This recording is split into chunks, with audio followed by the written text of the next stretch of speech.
Fala Pixels, como é que vocês estão? Sejam muito bem-vindos a mais um episódio do seu podcast sobre empreendedorismo, marketing, branding, design e muito mais. Também falo muito sobre vida aqui e hoje vou falar sobre história da nossa cidade Itabaiana, hoje no aniversário de Itabaiana.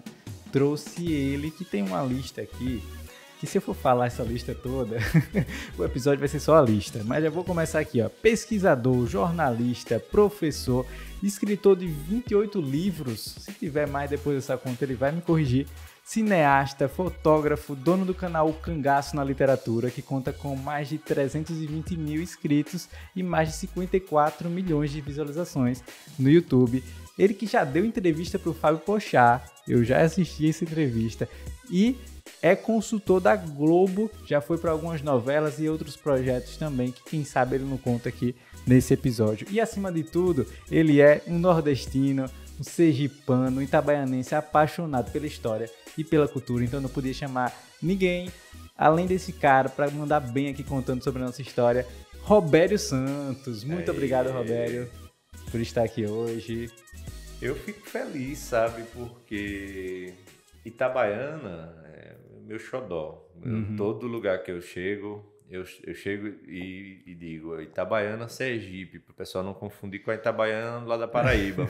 Sim. Inclusive, em 2020, durante uma live com o atual prefeito aqui da cidade, eu sugeri que nós mudássemos o nome da cidade para Itabaiana Grande, que seria o Itapuama-Açu. Seria nos mapas antigos, já aparecia Itapuama-Açu, Itabaiana Grande, documentos, Itabaiana Grande. O principal livro de história hoje, que completou agora 51 anos de lançado, que é Santas Almas de Itabaiana Grande, de Vladimir Souza Carvalho. Então, Itabaiana Grande é um termo que o termo grande é muito usado em muitas cidades.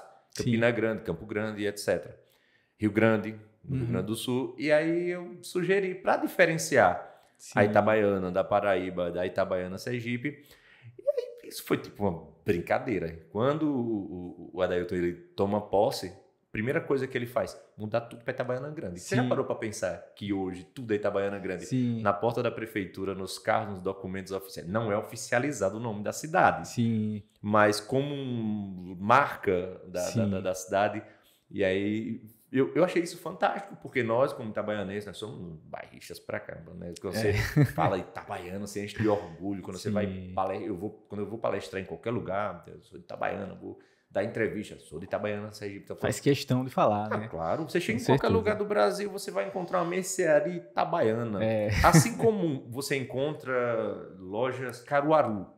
A palavra, às vezes você vê lojão Caruaru, loja Caruaru, armazém Caruaru, supermercado Caruaru. Às vezes o dono do supermercado nunca teve em Caruaru. Não é que veio de Caruaru, é porque o nome Caruaru vende. Assim como o nome Itabaiana vende. Você chega ali na entrada de Laranjeiras, indo pelos canaviais ali, você na entrada mesmo você já vê lá, mercearia Itabaiana.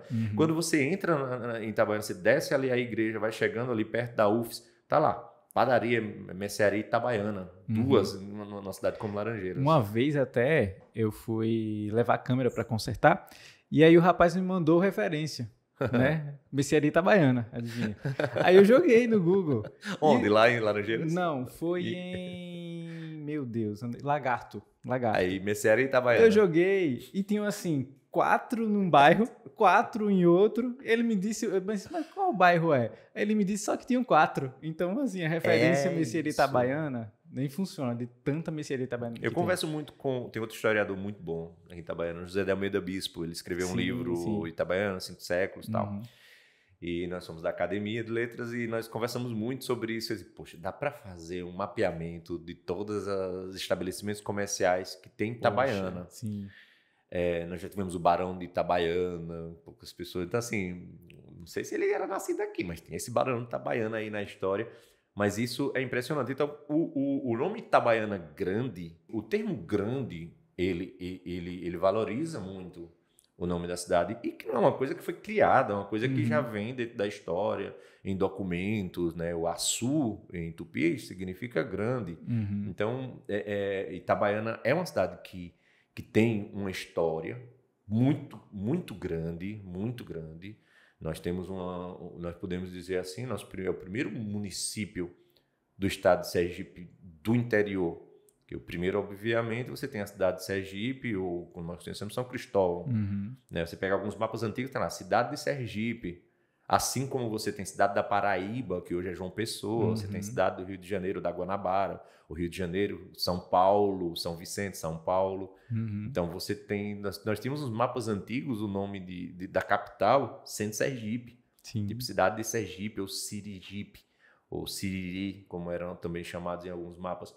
Então, aí você pega no mapa do século XVII, do Gaspar Barlels, aí você já encontra, tipo assim, Itapuama. Olha.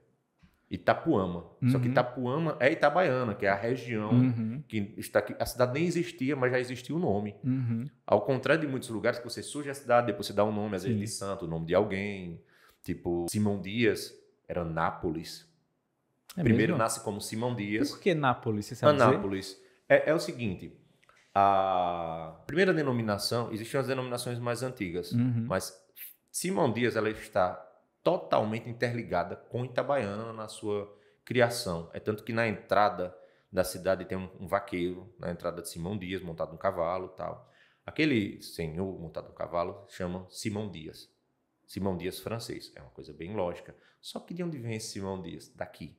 No mapa do século XVII, de 1600 e alguma coisa, 35, 25, 35, aparece pela primeira vez, inclusive eu fui a Recife no IRB, no Instituto Ricardo Brenan, em busca do acervo holandês que tem lá, do Frans Post, de outros e tal, e eu fui em busca desse mapa, que é o mapa mais antigo que nós temos praticamente aqui do nosso estado de Sergipe, como Sergipe, porque o mapa está lá, Sirigipe ou Siriri, que seria esse mapa. E nesse mapa, nós temos a capital, nós temos São Cristóvão, essa cidade de Sergipe, e aí nós temos uma região entre serras, que é a nossa região aqui, é totalmente cercada.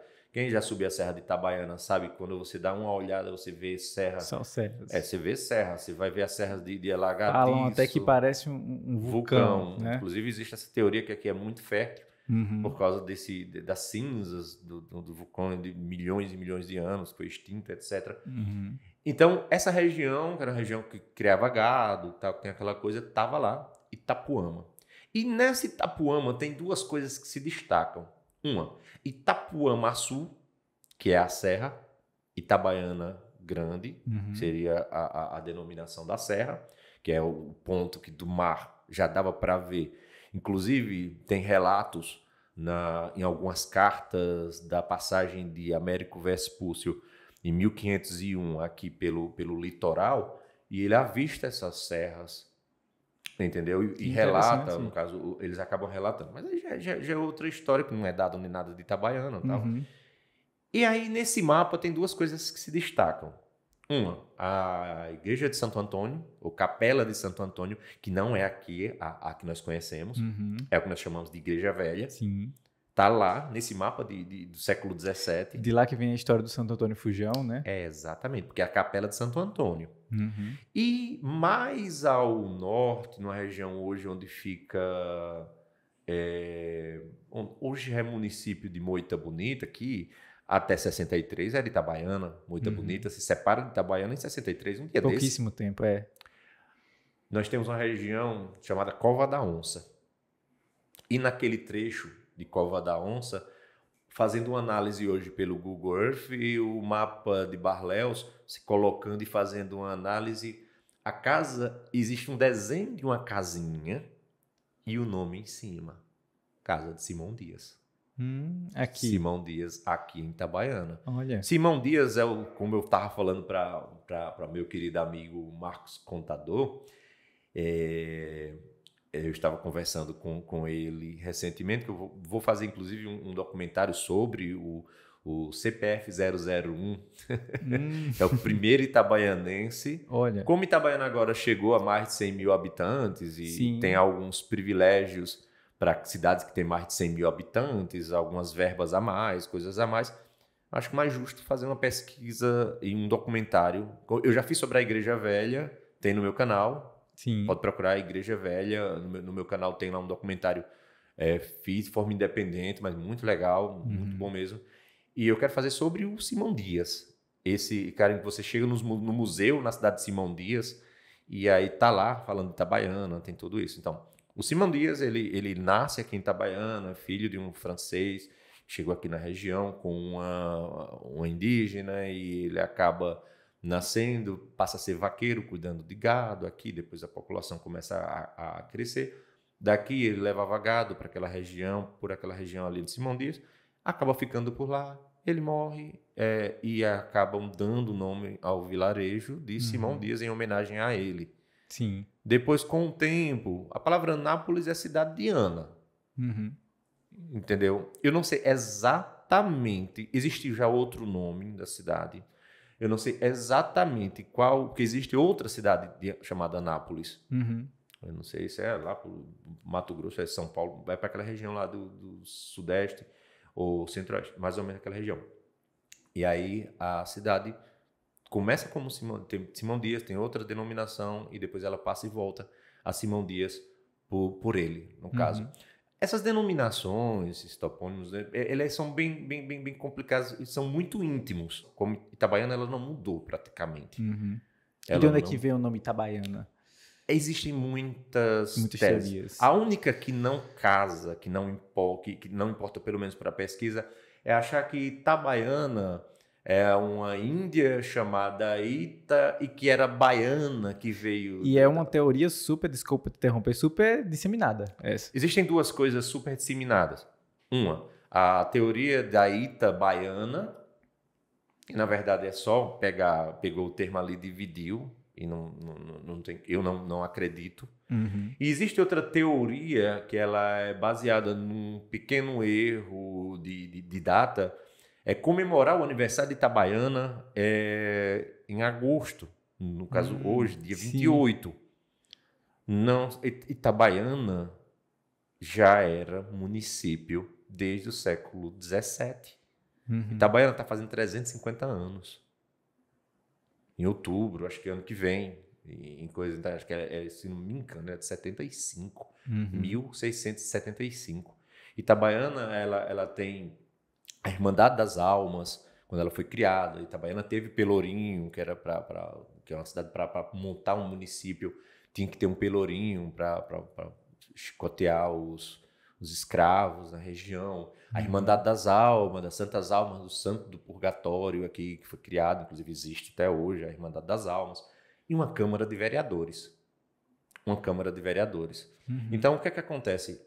Aqui passa a ser povoado, ele vira povoado, ele tem uma povoação, depois ele passa a ser município independente da capital, no caso de São Cristóvão. Ele era primeiro pertencente a São Cristóvão, depois ele passa a ser independente de São Cristóvão. Se você for na Praça da Matriz, a Praça Fausto Cardoso, próximo, do lado oposto à prefeitura, tem a prefeitura numa esquina e aqui no lado oposto, na praça, tem um monumento identificando os 300 anos da Câmara de Vereadores de Itabaiana.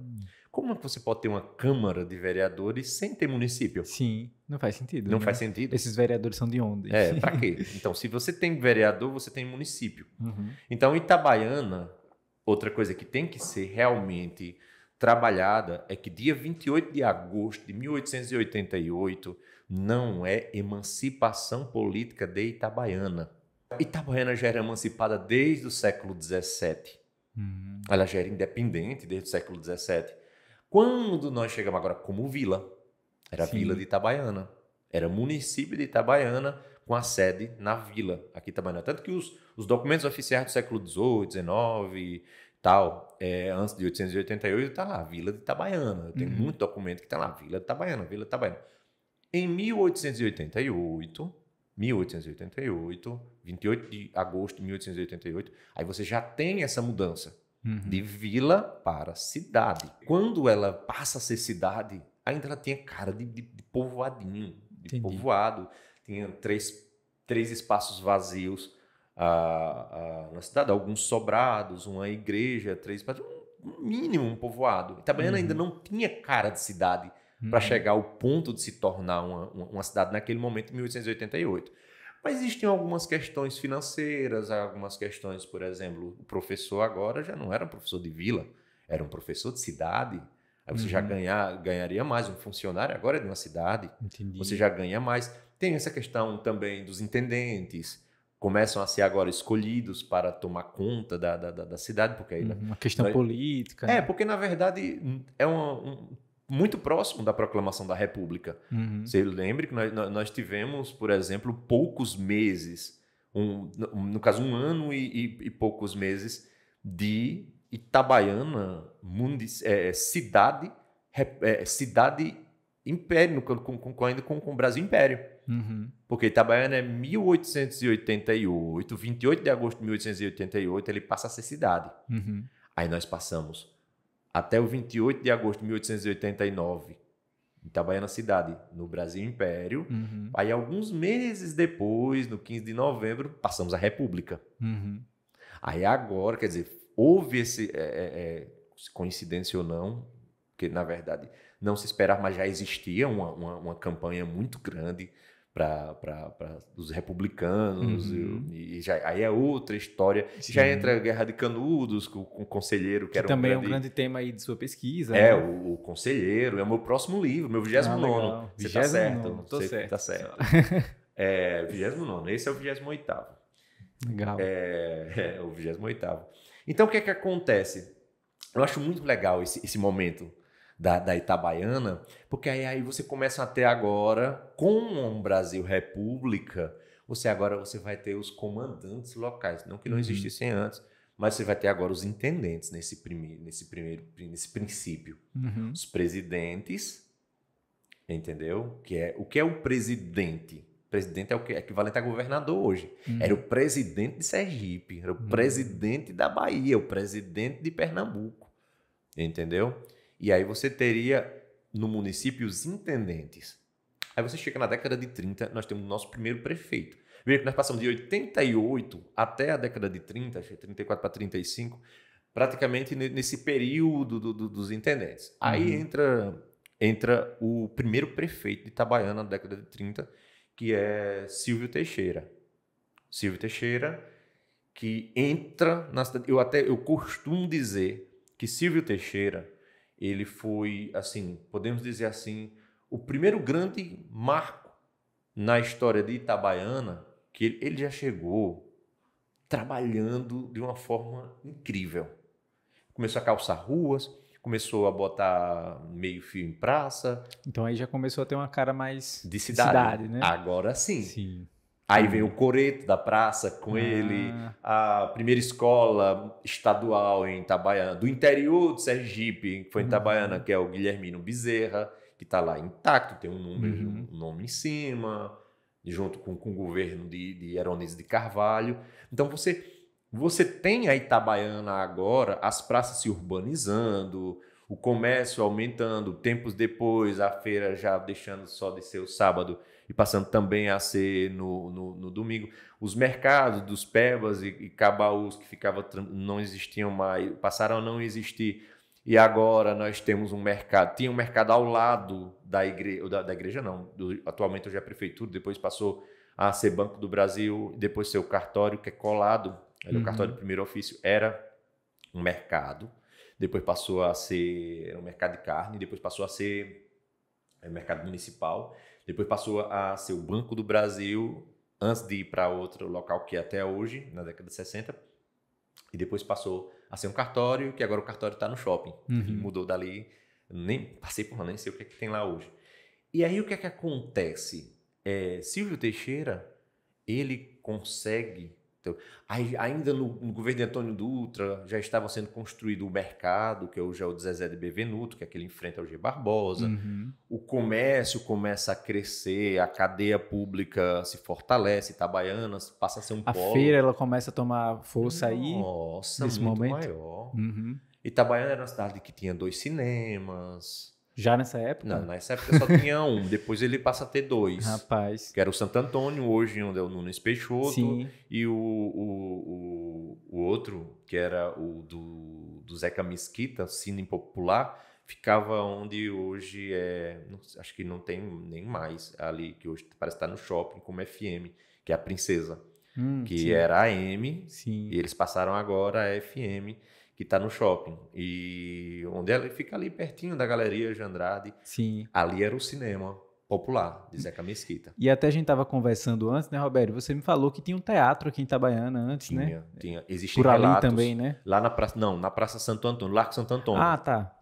Que é, na verdade, em documentos antigos, fala sobre essas peças teatrais que aconteciam em Itabaiana. Pela localização, é basicamente na entrada da rua Esperidião Noronha. Não sei se ali é onde começa a Esperidião Noronha, mas se você for direto, vai cortar a Pecília Andrade, a Boanésia Pinheiro e vai a Rua Nova, que o pessoal chama. Sim. Então, ali na esquina, há uma possibilidade muito grande dali ter sido o nosso primeiro teatro que aconteceu aqui em Itabaiana. Então, assim, isso aí mais ou menos em que período? Isso pode ser no final do século XIX. Para início do século XX. Nós tínhamos um jornal aqui, que veio da década de 60 para a década de 70, que é o jornal O Serrano. Foram mais de 250 edições e tal.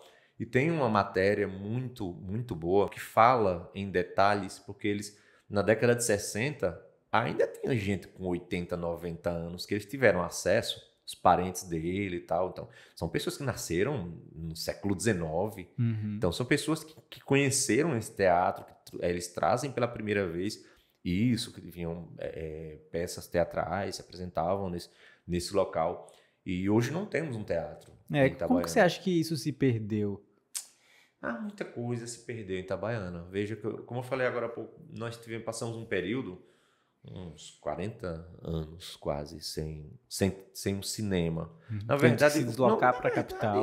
Na verdade, eu não vou colocar em 40 anos, porque no final da década de 80, início da década de 90, eu ainda assisti filme aqui, no Cine Santo Antônio. Eu lembro que assisti Tartarugas Ninja, no primeiro Tartarugas Ninja, se não me engano, é de 1990, 91. Eu assisti no cinema aqui, no Cine Santo Antônio.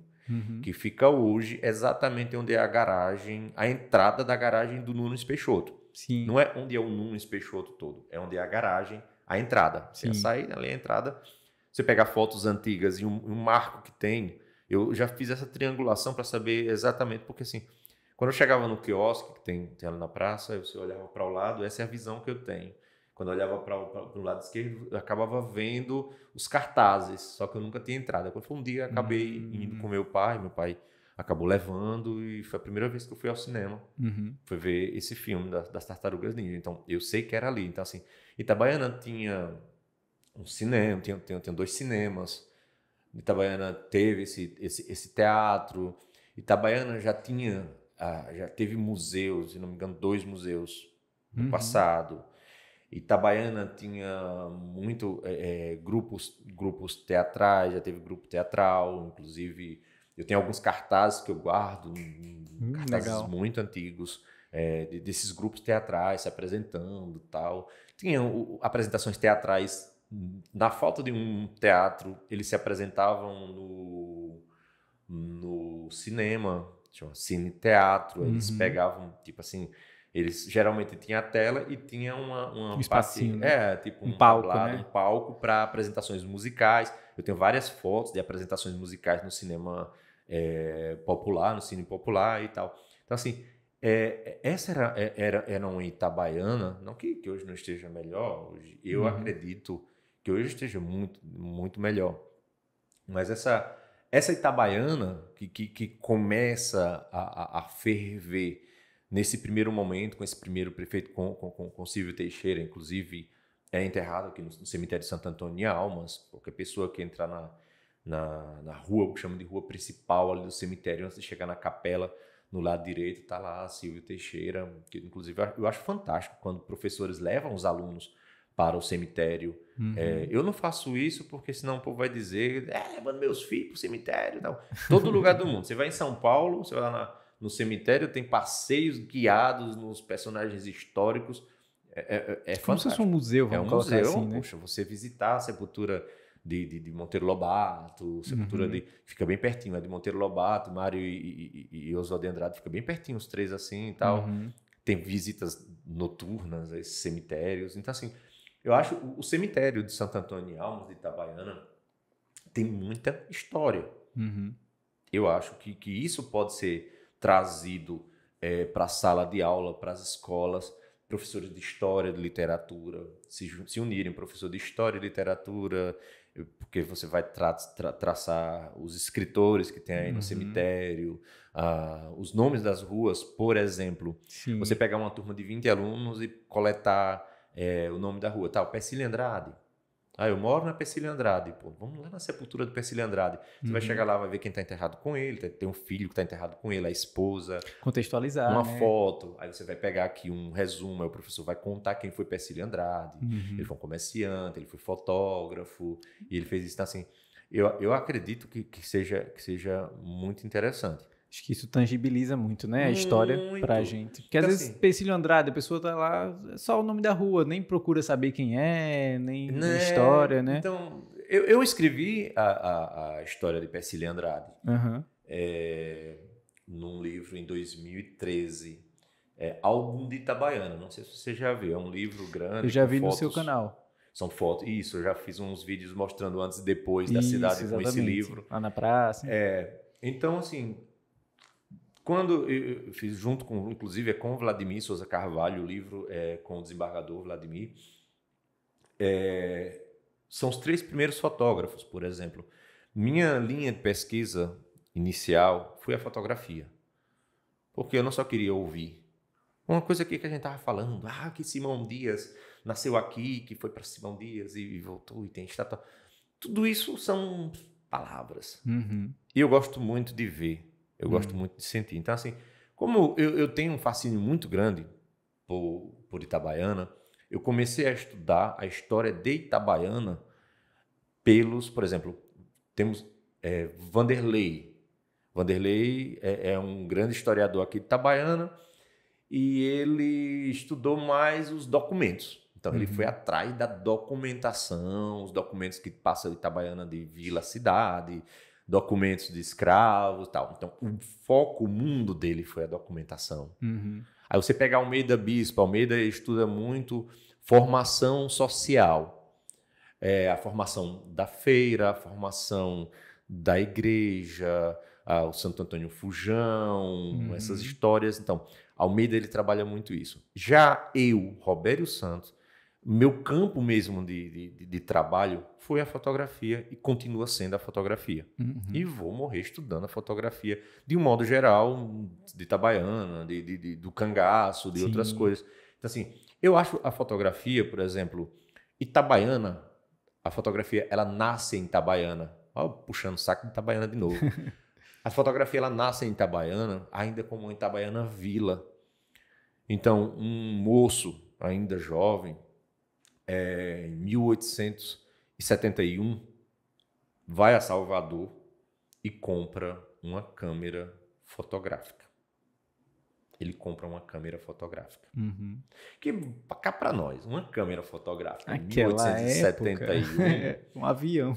Nossa, uma coisa, um preço equivalente a um carro hoje importado, de luxo. E ele foi até Salvador, comprou essa câmera, uma National Camera, incrível. Ela fez todo o curso para saber como era que revelava, fazer essas fotografias da sociedade e tal, e monta em Itabaiana a primeira casa fotográfica do estado, que é a Foto Nacional. O nome desse senhor é Miguel Teixeira da Cunha. Tem a rua Miguel Teixeira. Você tem aqui eu moro.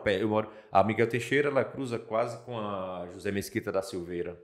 Então, assim, as pessoas às vezes moram na rua, não sabem. Não sabe, né? Então, ele traz essa câmera fotográfica e começa a fotografar a sociedade itabaianense. Se arrumava no domingo, ia para a missa, ia lá e fotografava no ateliê dele.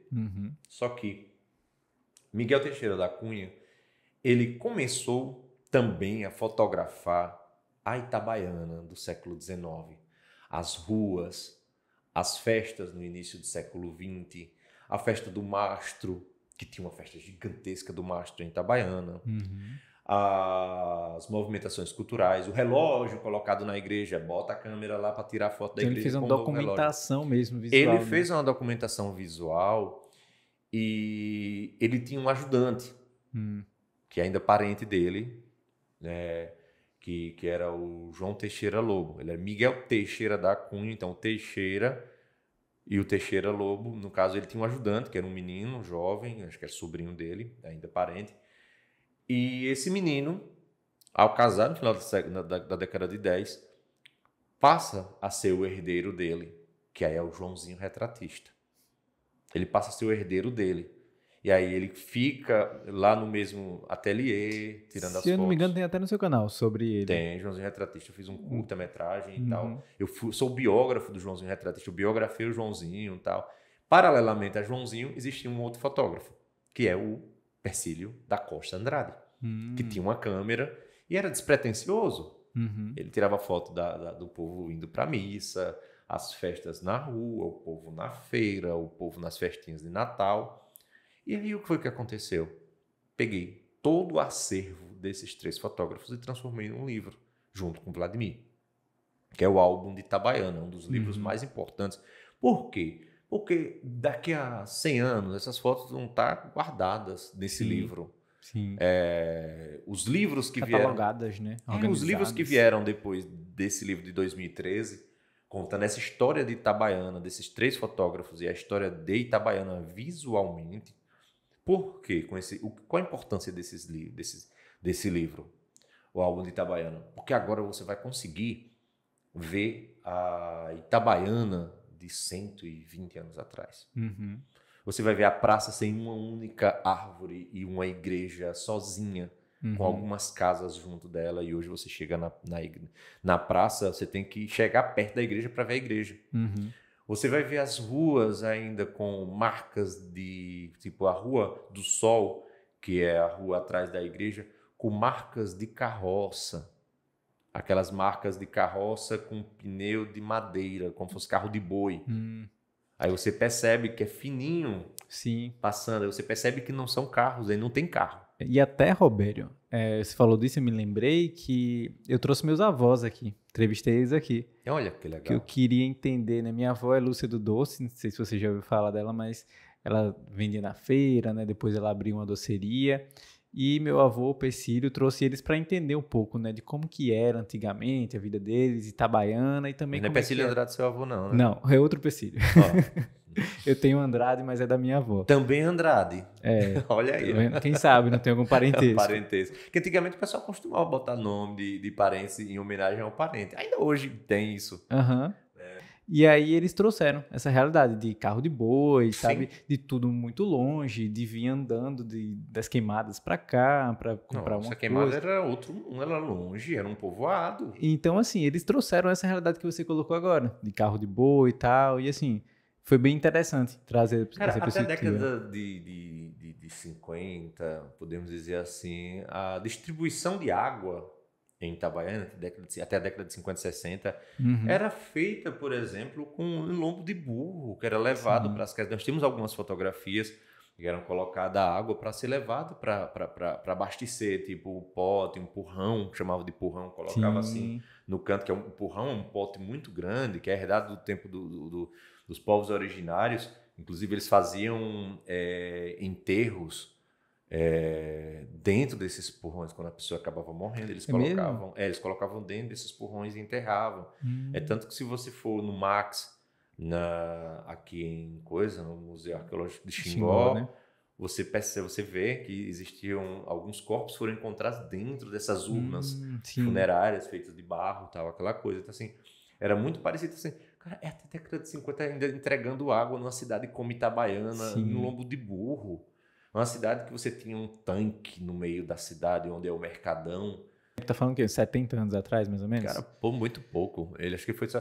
Cara, na década de 80 não tinha nada. Na década de 80 ele já estava soterrado. Na década de 70 ainda ele existia vestígios dele, já com esgoto e tal, entrando. Era a Câmara de Vereadores, era do lado. Inclusive tem fotografias dele com a Câmara de Vereadores. A Câmara de Vereadores de Itabaiana, ela já funcionou ali muito próximo quando é o Lojão no Caruaru, mais ou menos naquele trechinho ali, que também é onde fazia a energia elétrica. Antes de chegar a energia elétrica vinda de Paulo Afonso, era produzida a energia na própria cidade, que era a energia elétrica do Zeca Mesquita, que já é uma outra história de avanço da cidade, depois da década de 10, na década de 10, quando chega a energia elétrica na cidade, e junto com a energia chega o cinema, e por aí vai. Foi muito próximo, né, da energia para o cinema. É porque é a mesma pessoa. Foi a mesma pessoa. Foi mesmo? Foi. Mas é uma inovação assim que pelo menos eu que não sou pesquisador. Nós tínhamos boates aqui em Itabaiana na década de 10, aquelas tipo um bar que tinha serestas, tinha aquela coisa, inclusive esse local que era tipo esse local de festas, ele funcionava muito próximo onde hoje é Barão do Rio Branco, ali tem a Quiola, muito naquela proximidade ali tinha. Então, a mesma pessoa, que é o José Mesquita da Silveira, inclusive, eu sou biógrafo também do Zeca Mesquita, é um dos meus livros, fez 10 anos agora de sua publicação, agora em abril. Ele traz a energia elétrica com um motor de produção de energia para fornecer energia para uma descaroçadeira de algodão de um parente dele. Sim. E o excedente dessa energia começou a ser distribuída em postes de madeira para algumas casas da cidade, que pagavam uma taxa normal. E veio até a década de 60, quando os militares vieram e encamparam, chamam no caso a energia elétrica da cidade, aproveitando toda a coisa, a estrutura já existente, desde o final da década de 10 e tal. Ele puxou o fio nesses postes até onde é o cinema dele e funda o Cine Popular com a apresentação da Paixão de Cristo. Isso no final da década de 10. Itabaiana já com um cinema mudo apresentando a Paixão de Cristo e outros filmes já no final da década de 10, mais de 100 anos isso. Então a gente tá falando da cidade aí que teve o primeiro fotógrafo de Sergipe, né? Primeiro fotógrafo de Sergipe. A gente está falando de energia chegando junto com o cinema. Então, o empreendedorismo aqui em Itabaiana ele já vem com esse diferencial desde muito cedo, então, né, Robério? Você acha que o povo daqui já tinha isso antigamente? Nossa, demais. Ainda tem, vai continuar tendo.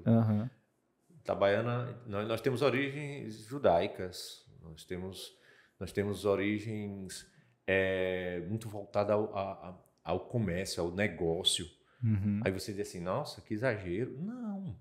Aqui, o município de Itabaiana, ele é privilegiado geograficamente. Nós estamos no centro do estado. Então, para passar as estradas reais antigas para ir de um lugar a outro, era praticamente, a Itabaiana era a Roma. Obrigatório, né? Era a Roma de Sergipe, né? Eu vi um meme não, vi uma postagem séria mostrando as antigas estradas que iam para Roma. Tanto que estava mostrando tudo. Ir para Roma era o centro da antiguidade, né? O centro comercial, então, várias estradas, eles fizeram um mapa da Europa e colocaram as estradas assim, era impressionante como tudo levava a Roma, né? Aí o que acontece? Itabaiana era basicamente isso. Você pega o mapa de Barléus mesmo, você já vê estradas sendo passadas, por exemplo, você já tinha uma estrada, a estrada que vinha, por exemplo, de Riachuelo, que entrava onde é o Beco Novo ali, entrava na cidade aqui, atravessava a cidade, ia nas proximidades das Queimadas e você ia seguindo para sair para Lagarto e para outra cidade, para Jeremoabo e tal. Aí você já tinha a estrada que já ia para cá, para cima, que seria outra estrada que já vai para Capela, por exemplo. Aí você já tem outras estradas que descem justamente para a região de Itapuranga. Aí já seria essa estrada que vai para Laranjeiras. Inclusive existem vestígios dessa estrada ainda. Eu já fiz um programa mostrando os vestígios dessa estrada antiga que até a década de 50 vinha através dela de Aracaju. É mesmo? Não tinha BR-235. Uhum. Era uma estrada. Ela ainda coincide a 235 em um trecho. Sim.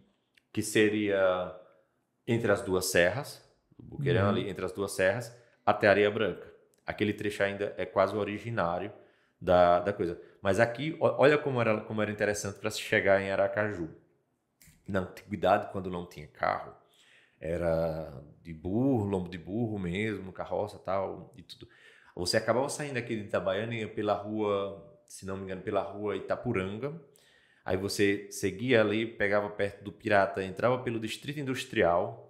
Aí você vai, tem a Fazenda Gaivotas. Aí você vai, atravessa. Inclusive, encontramos as ruínas de uma antiga ponte, que ainda está lá, as ruínas da antiga ponte de madeira dos séculos passados. Nessa rota, né? Nessa rota. Nossa. Se você pegar o mapa do Google, do satélite, e voltar um pouquinho, quando estava sem o mapa, você consegue ver a estradinha ainda antiga.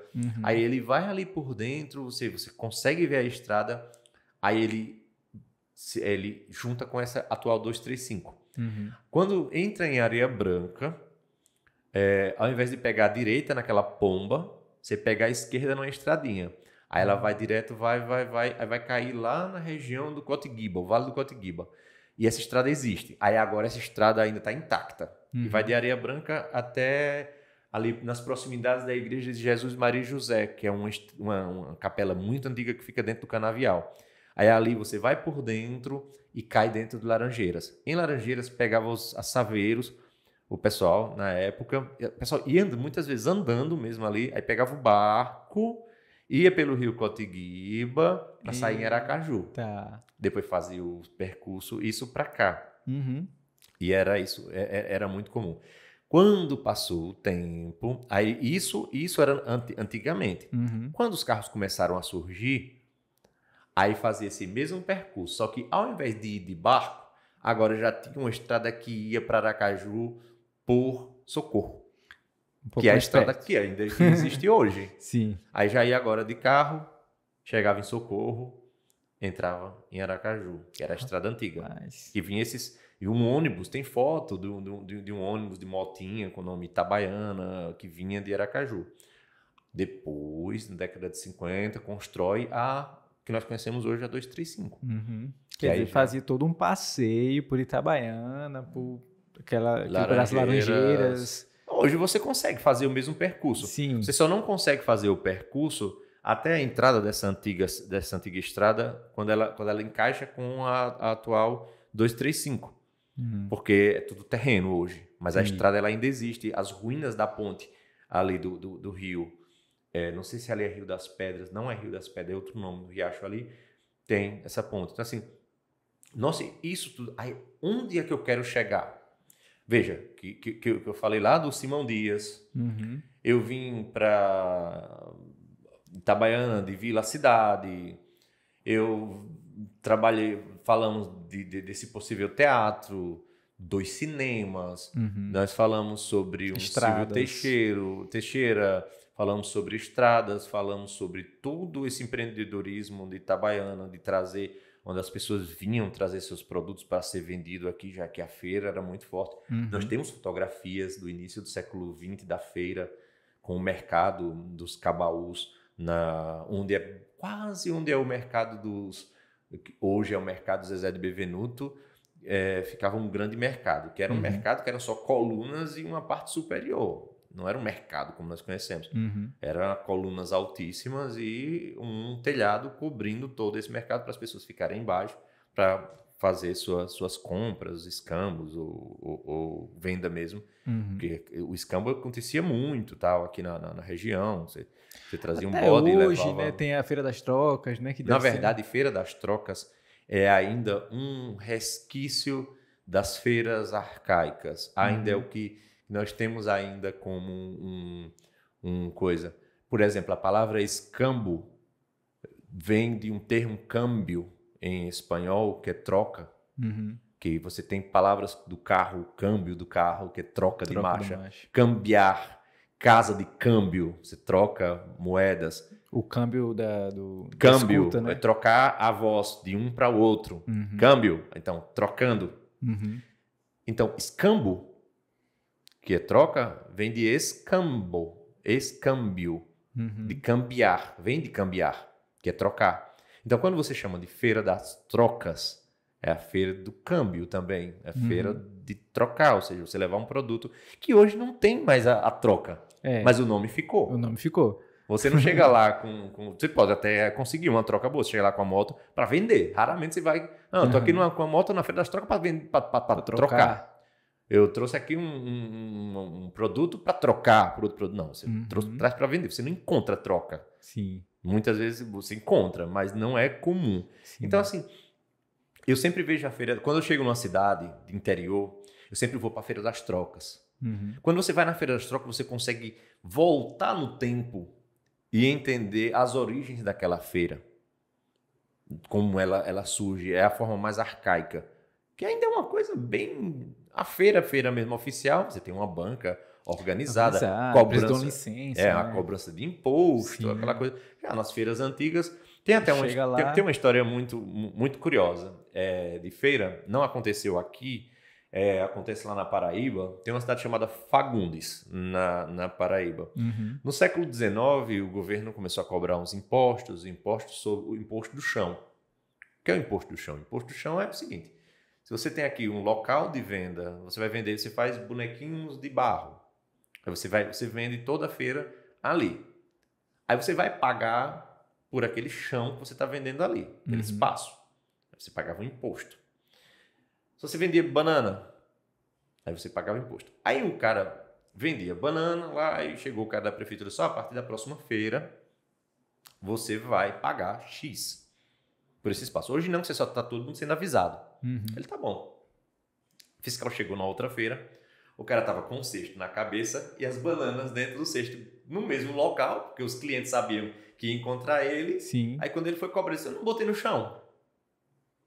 Eu não estou usando o chão, eu estou em pé. Tu vai cobrar agora das pessoas que estão caminhando na feira? Não, eu estou aqui em pé.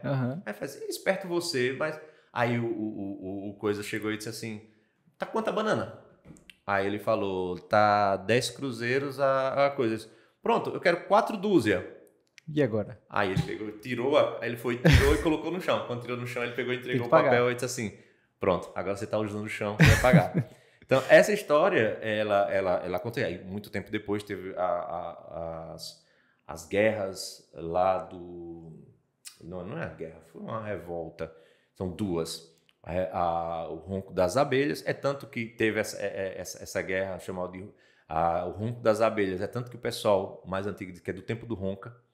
Essa expressão do tempo do ronca vem do ronco das abelhas, que era uma questão do censo. Foi o primeiro censo, as pessoas se revoltaram e o barulho que as pessoas faziam era chamado de ronco das abelhas.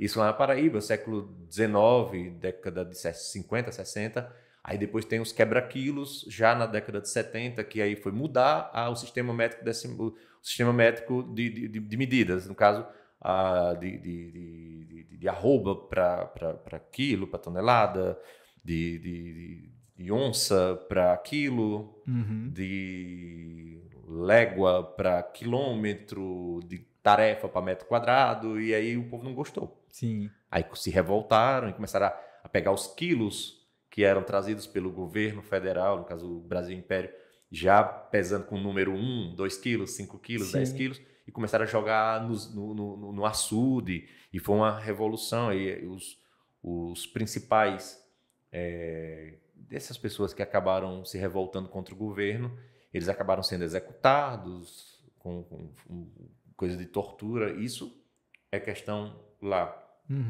Então, a feira, toda história, quando você vai tratar, Sim. a feira, ela meio que está dentro desse meio. Sim. Toda história, quando Sim. você vai trabalhar, você tem que ter uma feira no meio. E é interessante os reflexos disso, né? Por exemplo, você falou do ronco, né? Tem essa questão das medidas também, né? Que o pessoal de mais idade fala muito de arroba, fala muito de tarefa.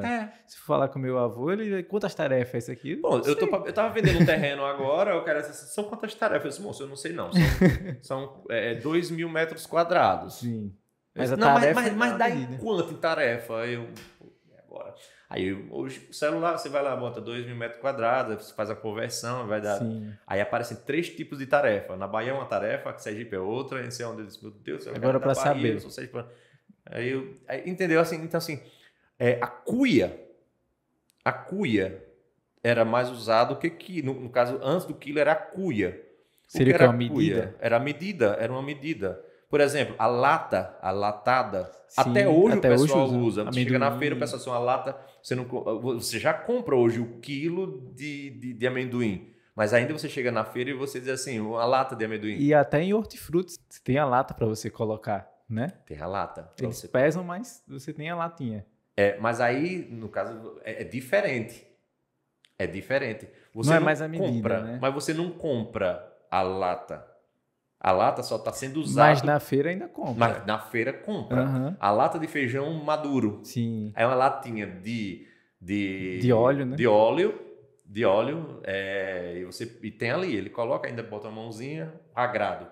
Então, isso foi essa mudança e ainda algumas coisas que resistiram ao tempo. Uhum. Se você, por exemplo, eu sempre, quando as pessoas dizem assim, puxa, eu tenho uma vontade danada de estudar a sociologia, a história de uma cidade, que vai para a feira. Uhum. Vá na feira. Senta na feira para conversar Sim. com as pessoas mais antigas. Há quase 20 anos eu já tinha feito isso aqui em Itabaiana. Uhum.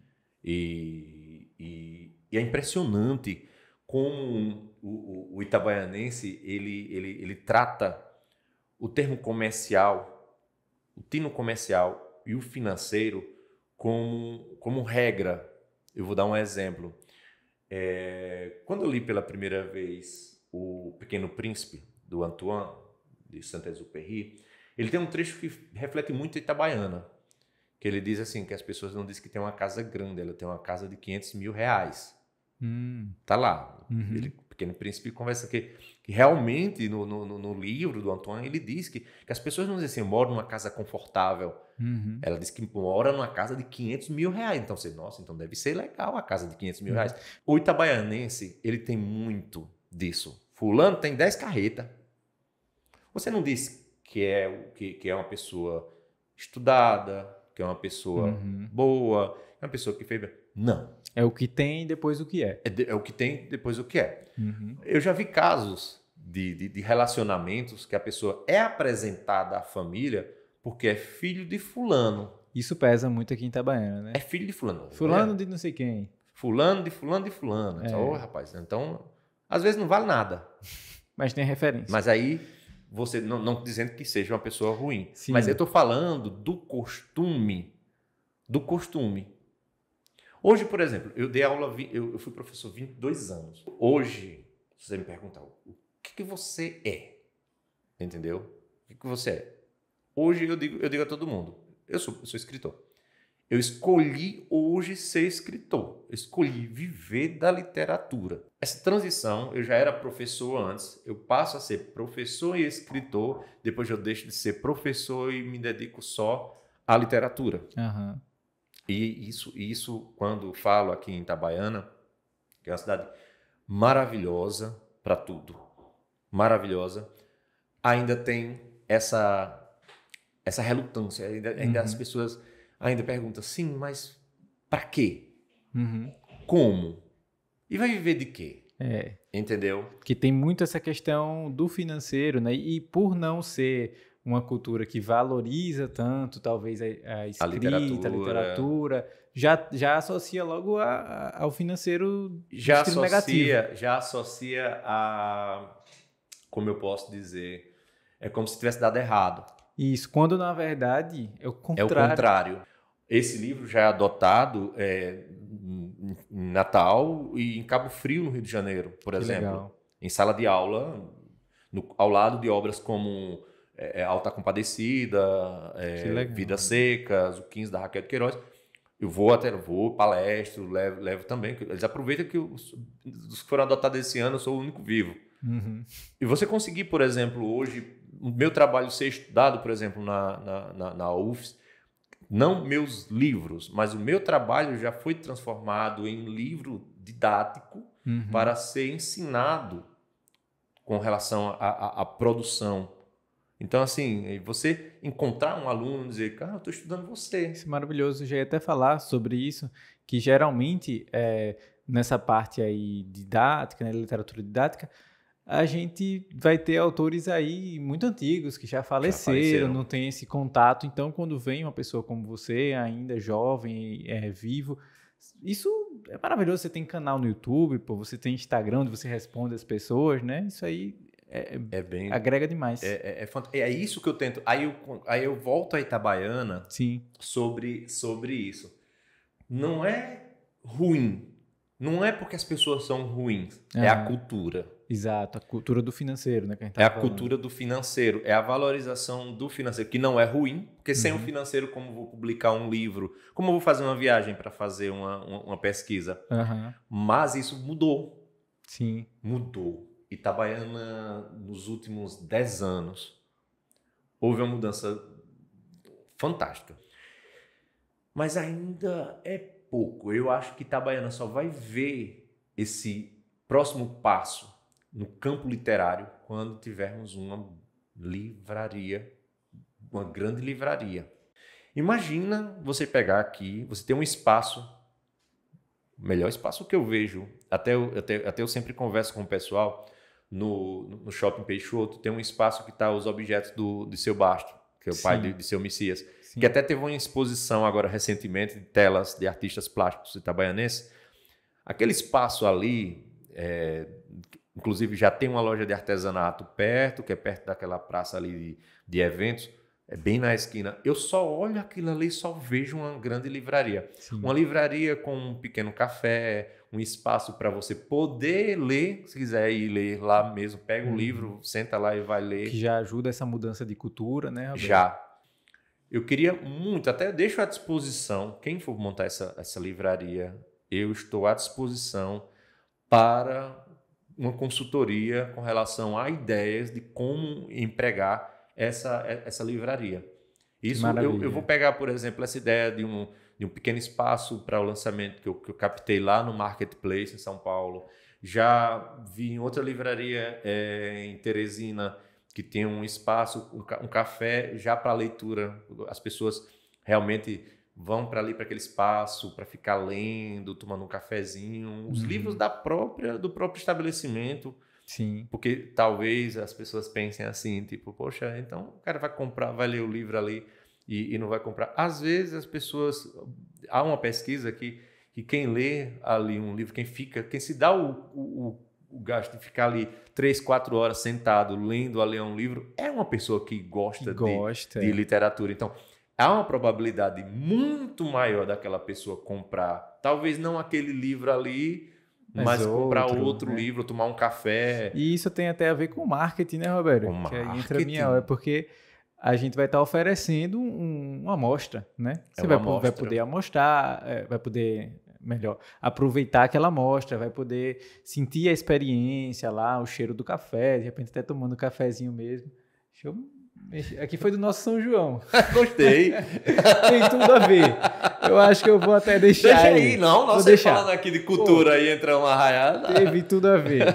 Gostei. Foi destino aqui. Mas você entendeu o meu ponto de vista, né? Com certeza. Com relação Com certeza. O ponto de vista com relação a essa cultura. Sim. Então, a cultura itabaianense, ela tem que estar agregada. Sim. A esses valores. Sim, e tem que haver esse incentivo, essa iniciativa, né? Do empreendedorismo também, de colocar essa livraria. Tem. De não ter esse medo, poxa, o cara vai lá ler e não vai comprar. Vai comprar. Quem vai ler vai ser aquele interessado, como você bem colocou. Mas vamos supor, eu vou lá nessa livraria. Sim. Eu pego esse livro aqui, inclusive esse aqui é seu. Olha, obrigado, que honra. eu chego nessa livraria e tá lá um livro de Robério. Eu vou ler. Aí eu termino de ler. Eu acho fantástico. Aí eu não compro. Mas eu chego para você e digo, rapaz, eu fui lá na livraria e comprei. Às vezes você não tem o tempo que eu tinha de ficar lá 3, 4 horas ou voltar lá 2, 3 vezes para terminar de ler esse livro. Aí você diz assim, rapaz, se é bom, eu vou lá e compro. Sim. Talvez você não me venda, talvez eu não compre. Sim. Mas talvez eu falo para meus amigos e eu venda 5, 6 livros. Sim. Entendeu? E você compre outros livros. Aí esse eu li. Aí eu vou comprar outro, que é mais extenso. Gostei desse autor, vou comprar outro. Às vezes ele acaba levando até esse que já acabou de ler para colocar lá junto dos outros livros da minha autoria. Exatamente. Então, assim, esse trabalho com relação à literatura, você trazer esse literato para cá. Nós temos escritores incríveis em Itabaiana que estudam nossa história. O próprio Vanderlei, o José de Almeida Bispo, Sim. que eles trazem. Nós temos grandes contistas, cronistas como o José Augusto Baldock. Baldock é um contista, Causos de Itabaiana Grande. Olha o nome do livro. Já ouvi falar nesse. Causos de Itabaiana Grande é um clássico. Então tem as histórias de Itabaiana. Saracura, um dos maiores contistas da nossa história. Recentemente até encontrei ele pessoalmente, o Saracura. Foi? Foi. Eu fui almoçar, né, com meus avós também, minha mãe. E aí, quando eu volto... Eles devem conhecer, né? Quando eu volto, meu avô tinha feito amizade com ele. Olha só. De tanto que ele é comunicativo. Ele é comunicativo. Só anda com o livro debaixo do braço e viaja e leva... Tudo quanto é Bienal. Sim. Outra coisa também, eu viajo muito para Bienal, ele também viaja. Então, sim. Ele é muito comunicativo. Ele que também participa da organização, né? Acho que junto com você também, da Bienal. Não, eu não participo. Você não participa, né? Não. Mas ele tá nessa... Já participei. Já fui parte no momento inicial, as 3 primeiras. Depois entra o canal e aí entra outro universo. E agora vamos falar um pouquinho do seu canal, Bora. então. Quero saber de onde é que surgiu essa ideia, porque eu acompanho o seu canal Na verdade, há muito você tempo. já esteve... Um fun fact aqui, né? Um fato curioso. Já fato esteve. Muito, muito, muito curioso. Assim, eu sou dos primórdios. Eu já produzia antes do YouTube. Só que eu produzia para mim. Uhum. Eu produzia para passar praticamente em casa. Para quando chegavam os amigos, olha, eu fiz um curta. Sim. Eu fiz uma reportagem. Eu fiz um documentário em 2003 chamado... O Segredo das Cebolas Itabaianenses. Por quê? Olha aí. Porque eu me perguntava por que Itabaiana é a terra da cebola, mas não se planta cebola? Então tinha assim, um mistério, o segredo da cebola. Aí eu fui para o interior com uma câmera e entrevistava as pessoas procurando um pé de cebola e não encontrava. Aí cheguei na feira, aí uma mulher me mostrou, olha, eu ainda planto no quintal da minha casa, essa cebola é plantada. Aí ia pro mercado, o pessoal, não, a cebola daqui vende não sei de onde. Aí Itabaiana é chamada a terra da cebola, não é porque planta muita cebola, mas é porque aqui vende muita cebola, virou uma tradição. E aí eu vou pro time do Itabaiana, por exemplo, hoje, que já o símbolo do time do Itabaiana é uma cebola. Inclusive essa semana no Ratinho, o programa do Ratinho, teve uma pergunta, qual o mascote do time do Itabaiana. Sério? Aí ele falou cebola e um coisão, como é o nome daquele? Giló, um negócio assim. Aí o cara errou, o cara escolheu, parece que Giló e errou e era cebola. Aí até ele disse, quem é que faz essas perguntas, hein? Então assim, eu fiz isso em 2003, eu só fui colocar no YouTube em 2006, quando o YouTube surge em 2005. Sim. E quando surge em 2005 eu abro minha conta, não tinha vídeo nenhum. E aí eu não sabia nem como colocava, não tinha nem computador, eu ia não tinha nem produtores de conteúdo. Como ia colocar um negócio daquele ali. E aí, aí surgiram os pendrives, aí eu tive meu primeiro computador, eu consegui editar, e aí eu fui até uma lan house, eu não tinha internet, tinha o computador, mas não tinha internet, que é estranho hoje as pessoas dizem, você tem um computador e não tem internet? Como? É porque, na verdade, antigamente era um trabalho danado, tinha que ter linha telefônica e tinha que usar um modem. E antigamente as pessoas usavam o computador para um Word, um PowerPoint, uma coisa mais... O computador era uma máquina de datilografar moderna, né? Para datilografar, digitar e tal ali, botava um pendrive, levava... E aí eu editei uns primeiros programas e tal, e aí eu comecei a colocar em 2006. Eu entro no YouTube... produzindo oficialmente em 2006. Rapaz. É tempo. É muito tempo. Nós somos 18 anos. Já são 18 anos. Então, aí eu produzia muito documentário sobre a cultura local, entrevistava as pessoas que, na verdade, não tinham espaço na mídia, mas eu entrevistava e colocava lá e recebia muita crítica, porque dizia, não, você tem que entrevistar fulano que é rico, não Maiaba. Por exemplo, olha quem escreveu, eu entrevistava era Maiaba. As figuras itabaianenses. As figuras itabaianenses, guardar para a memória. O folclore itabaianense. Era. Aí o que acontece? Eu queria gravar as minhas pesquisas e levar para o YouTube. Aí onde eu fui e produzi o programa piloto. Eu fui até a cidade de Piranhas e gravei sobre as cabeças cortadas, os cangaceiros morriam e perdiam as cabeças. E o engraçado é que eu coloquei no YouTube e fui atrás de patrocínio. E aí o que era que o pessoal dizia? Eu lá vou patrocinar, ninguém vai assistir. É falar de bandido. Vai patrocinar, botar o nome de minha empresa e patrocinar bandido. Aí eu fiz 3 programas piloto do próprio bolso. Um foi em Piranhas, outro no cemitério, mostrando a relação que é o cemitério de Santo Antônio de Almas com o cangaço, e outro uma sobrinha de um cangaceiro que eu descobri que morava aqui no povoado de Malhador. Ah, que legal. Aí eu entrevistei ela e mesmo assim não consegui convencer. E eu desisti. Mas ainda não me dei por vencido. Sim. Quando foi em 2016, eu disse, eu não vou abrir o cangaço na literatura. Eu vou abrir uma coisa mais popular para atrair inscritos, para depois eu entrar com o meu cangaço. Exato. Aí eu criei o Verdade ou Mentira, a estilo o Você Sabia. Eu fui fazendo. Aí entra 2017, aí eu digo, eu vou começar a devagarinho colocando coisas do cangaço. Sim. Aí eu fui ao Alagadiço, fiz sobre Zé Baiano, e aí eu coloco o meu programa mais visto em quase um ano tinha 200 visualizações só. Aí eu gravei o programa sobre Zé Baiano. Contei a história de Zé Baiano, que ele foi morto, os caras pegaram ele e tal. Pense bem, tinha programa que tinha um ano quase e tinha 200 visualizações. Sim. Eu cheguei em casa, o vídeo do Zé Baiano tinha 3.000 visualizações. Mas naquele momento, quer dizer, eu tinha vídeo que era se amarrando mesmo e não chegava a 200 visualizações em um ano. E muito bem produzido. Aí é onde tá. Não que o outro não fosse produzido. Sim. Às vezes você desprendeu muita energia naquele que talvez não tinha a mensagem que o público queria, né? O público queria saber sobre o cangaço. Sim. E tinha 100 comentários. Já tem gente mandando mensagem no WhatsApp. Cara, que programa sensacional. Faz mais. Aí eu disse, eu já tenho mais. Eu tenho os 3 primeiros de 2014. Aí, na mesma semana, eu coloquei o primeiro de 2014. Depois eu botei o segundo, o terceiro. E fui nesse mesmo ritmo. Que massa. Aí eu comecei a fazer viagens. Aí eu fui à Capela mostrar o cinema que Lampião chegou em 29 para assistir um filme. Ele invadiu a cidade e o povo tudo estava no cinema. Ele entrou no cinema e disse, não, pode tocar aí a banda e eu quero assistir. Ele assistiu um pouquinho, não gostou, saiu, fez o saque na cidade. Aí novamente teve o mesmo impacto do primeiro.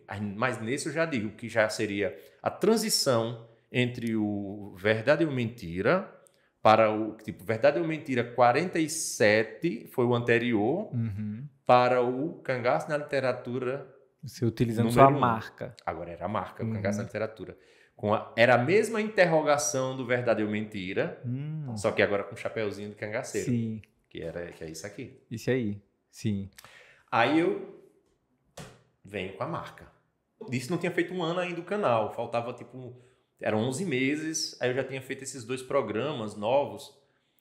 E aí foi onde eu estava faltando uns 3 dias para completar um ano de canal. Olha a loucura.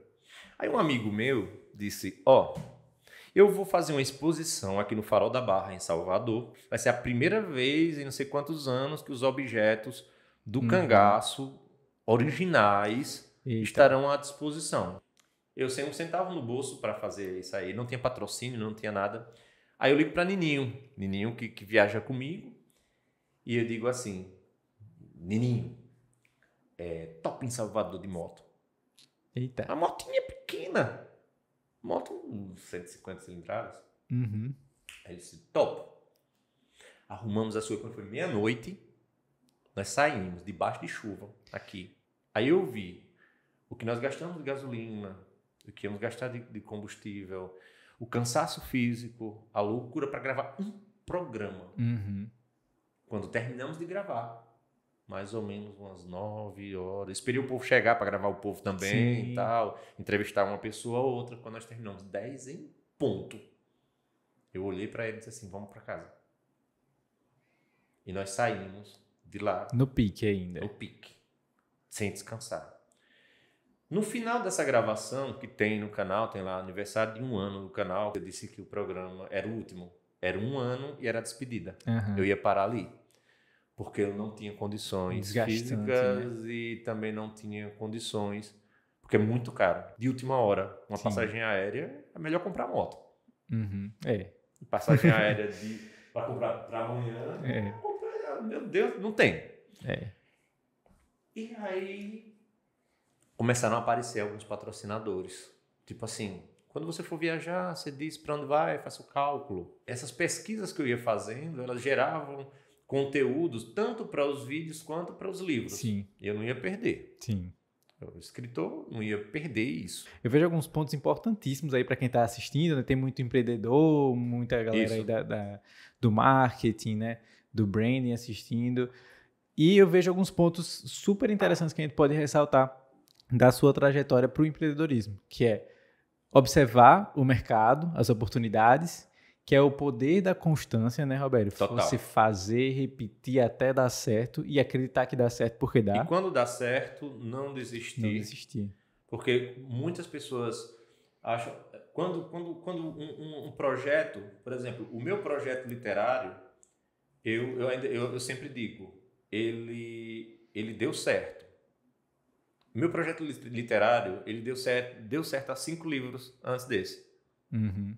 Por quê? Porque eu conquistei um público e eu agora ofereço a esse público que eu tenho, esse público de leitor, e que cada dia que vai passando vai aumentando, e eu sinto que ele vai aumentando, eu vejo, eu entrego a eles não o que eles querem, mas eu vejo o que eles precisam. Perfeito. Por exemplo, se fosse para escrever sobre o cangaço, o que as pessoas querem é mais o que elas apenas conhecem. Tipo assim, seria só uma biografia de Lampião, que seria o cangaceiro mais conhecido. Sim. Mas eu, ao invés de escrever um livro sobre Lampião, eu escrevi sobre Volta Seca, que não era muito conhecido. Um Zé Baiano, um Cabeleira aí que ninguém conhecia, que foi o primeiro cangaceiro. Eu biografei o primeiro cangaceiro. E foi um sucesso estrondoso. Eu escrevi o livro Marca, que está virando filme, e foi finalista no Prêmio Jabuti. Que legal. Entendeu? Então, assim, eu entendi que eu tinha que entregar um público, eu tinha que entregar a esse público o que eles, não o que eles queriam, mas o que eles precisavam. Que massa, Roberto. E agora a gente já está chegando ao fim, eu já estou aqui de olho, né, nas perguntas, mas antes eu quero que você deixe um recado, certo? Para quem está nos assistindo aí, um conselho, para quem é empreendedor, para quem é artista, de repente autores que estão nos assistindo, pessoas que produzem conteúdo. Quero que você deixe um conselho aí para quem nos assiste. Pode ser? É o seguinte. Eu acho que todo mundo tem um sonho. Todos. Se você tem uma paixão, eu não estou aqui para incentivar as pessoas a quererem ser escritores. Eu não estou aqui dizendo que todo mundo tem que ser professor, como eu fui professor, ou cineasta, trabalho com cinema hoje também, que já é um outro podcast, como você falou. São cinema, você está no campo do cinema, aí a gente passa 10 anos aqui falando. Pega o que tu quer para você. Esqueça pai, esqueça mãe, esqueça amigo, esqueça sociedade, esqueça grana, esqueça qualquer coisa. Porque eu desconheço uma pessoa que tem uma paixão por algo, quer fazer aquilo de forma bem feita, coerente e ir até o final, até as últimas consequências com relação àquilo que você quer fazer para dar errado. Não, eu desconheço. E olha que você conhece muita história. Eu conheço a história de muita gente, eu já passei por muita coisa. E eu, quando eu era criança, na escola, a professora me perguntava, você quer ser o quê? Quer ser caminhoneiro? Porque o pai era caminhoneiro. Você quer ser não sei o quê? E eu sempre disse, eu quero ser escritor. Entendeu? Então, assim, o conselho que eu dou é justamente esse. Faça. Quer? Faça. Vai aparecer sempre alguém para dizer que você está errado, vai aparecer depois de pronto que isso não presta, vai sempre aparecer. Eu não tenho que ficar preso essas opiniões. A essas opiniões. É a minha opinião. Por quê? Sou eu que vou virar à noite escrevendo. Sou eu que vou ter que ir atrás de revisora. Sou eu que vou viajar para o Ceará. Todas as consequências. 16 viagens para o Ceará. Uhum. Sou eu que tenho que montar o meu livro, porque sou eu que faço o meu livro. Eu monto o livro, eu entrego um PDF para a gráfica. Porque já trabalhei com isso também, com editoração. Eu entrego pronto. Tá aqui, ó, só imprima e manda as caixas. Aí tem a distribuidora, tem as livrarias, tem tudo. Eu entrego tudo para cada uma, depois eu vou, deixo as minhas em casa para vender com o meu público lá do canal. E o tempo vai e vira. Perfeito. Então, assim, eu acredito nisso. E é isso que eu quero viver o resto da minha vida e eu vou continuar fazendo isso. Que massa, Robério. Fico muito feliz de ouvir sua história e desse conselho tão motivador, né? Porque a gente vê que é verdade, a gente vê que existe essa paixão e que vale a pena lutar aí pelos nossos sonhos, porque vai ter esse retorno, né? Vai. Se não tiver o retorno financeiro, tem o pessoal. Tem o pessoal. Perfeito, Robério. E eu sempre pergunto no finalzinho do episódio qual que é a coisa mais importante, né? De forma bem resumida, que o meu convidado aprendeu ao longo da vida. Como é que você poderia resumir isso pra gente? Eu aprendi que só tem uma pessoa no mundo que pode decidir as coisas por nós. Nós. Perfeito. A decisão é sua. Não é decisão de ninguém. Não é a mocinha ali que vai chegar agora ali para mim e vai dizer que, poxa, eu deveria parar de escrever. Só você. Eu aprendi isso, mas aprendi da pior forma. Uhum. Aprendi da pior forma. Da pior forma quando eu falo, porque com a pouca experiência faz com que você balance. Quando as coisas não dão certo. Aí você diz assim, eu tenho 28 livros publicados, vamos supor. Imagina quanto livro não foi publicado. Sim. Quanto tempo, às vezes, demorou para o livro sair do prelo e ir para o público. E esse meio termo aí... São várias batalhas, né, Roberto? Imagina quantas batalhas. Então, assim, só eu que fiz, debati comigo, fui comigo. Isso não é egoísmo. Uhum. Isso é foco. Perfeito. Não é egoísmo. Porque as pessoas confundem foco com egoísmo. Uhum. Tipo, eu sou focado naquilo ali, eu faço, eu busco, eu quero. Mas, nossa, como o cara é egoísmo, ele não procura o outro ali. Talvez eu prefiro confiar na minha decisão nesse sentido, entendeu? Não é que você não ouve, mas você não é obrigado a... Tem que levar em consideração os nossos sonhos, os nossos propósitos, né, Roberto? Nossos sonhos. Tem pergunta aí, Vamos lá. Josineide perguntou, enquanto historiador, como você vê esse imã que Itabaiana tem de atrair pessoas de fora e de quem é daqui querer ficar por aqui? Itabaiana, porque tem uma frase antiga que diz que bebeu da água de Itabaiana, ficou.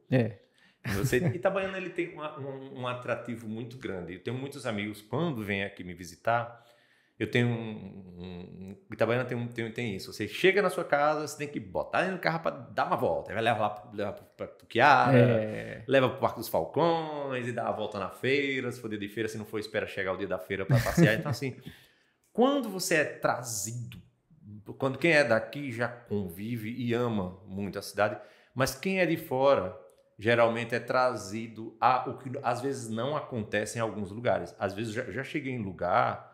e tive dificuldade em encontrar alguém para me mostrar onde eram as coisas. Hoje é mais fácil, tem um GPS e tal. Mas você não tem essa paixão. Às vezes as pessoas até achavam ruim. Reclamavam do próprio lugar. Esse lugar, a primeira oportunidade que eu tiver, eu vou embora daqui. Já o itabaianense não. Ele pode ir embora, mas ele pode ir embora para Aracaju. Mas ele leva. Ele leva a poeirinha no solado, ele leva para Aracaju. E todo final de semana ele está aqui, sempre a família ele está aqui, está assim.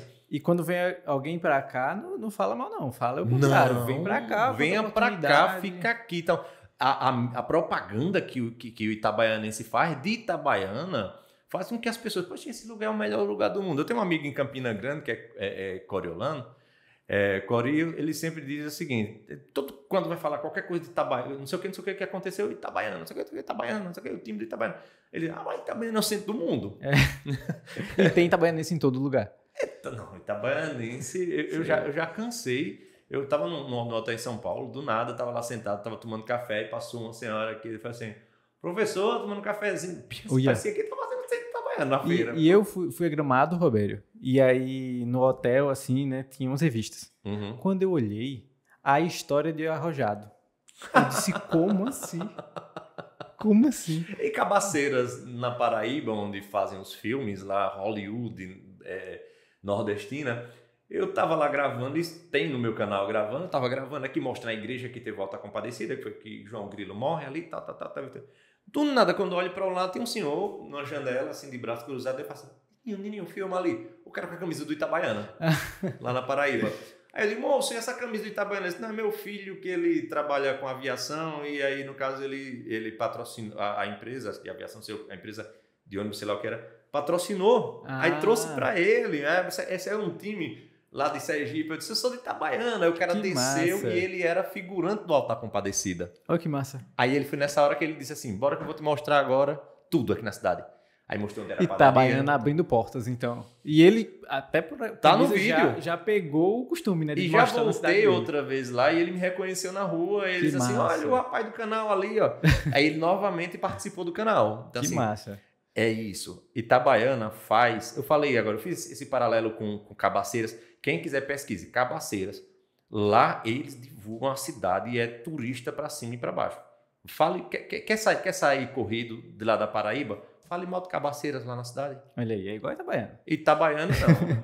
Fazer o que eu disse. Só tem direito de falar mal de Itabaiana e itabaianense, viu? É, verdade. De fora não fala não. Apanha. Pois é. Vamos à próxima pergunta. A Anne perguntou. Itabaiana está crescendo muito, mas não é permitido o crescimento vertical através de altos edifícios, diferente de outras grandes cidades. Você acha que isso pode impactar nesse crescimento e por que rola essa proibição? Será que é por conta da estética para não cobrir a serra? Inclusive existe esse detalhe com relação a uma antiga lei, que eu acho que já foi, inclusive, eu conversando com o prefeito, parece que já foi derrubado isso aí, que inclusive nós já temos mas acho que não passa de 4, não. Mas não tem isso. Não tem isso. Não tem essa lei? Não, eu acredito que ela já tenha existido. Inclusive, eu conversando com o prefeito, com a Daí, disse assim, porque tinha essa lei, esse acontecimento. Ele disse, não, mas isso não existe mais, não. Eu acho que é só uma questão de tempo. É só uma questão de tempo para começar. Você chega a cidades como, por exemplo, Juazeiro do Norte, hoje, tem um edifício lá gigantesco, tá?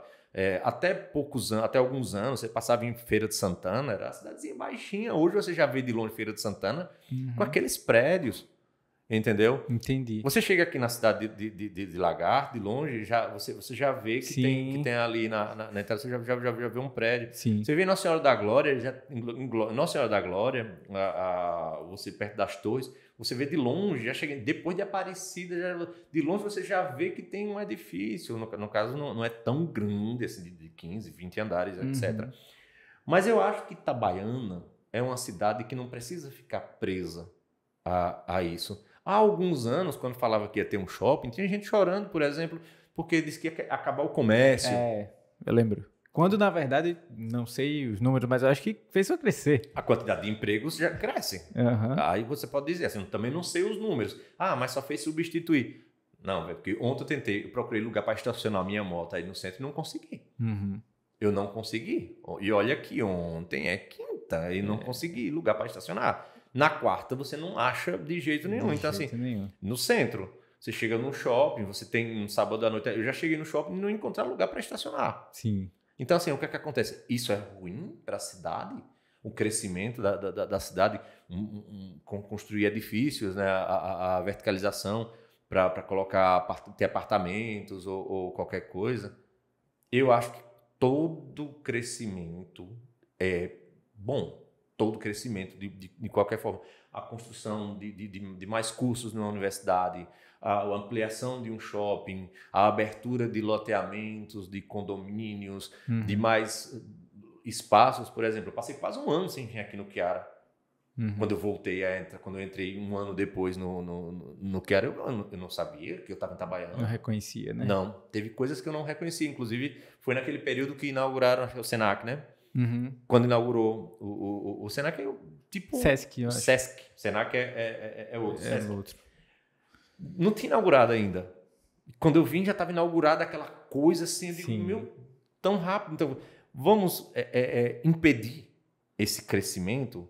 Tem um empresário, acho que é questão de saúde, aqui próximo, né? Aqui no outro entroncamento ali, é um predinho, né?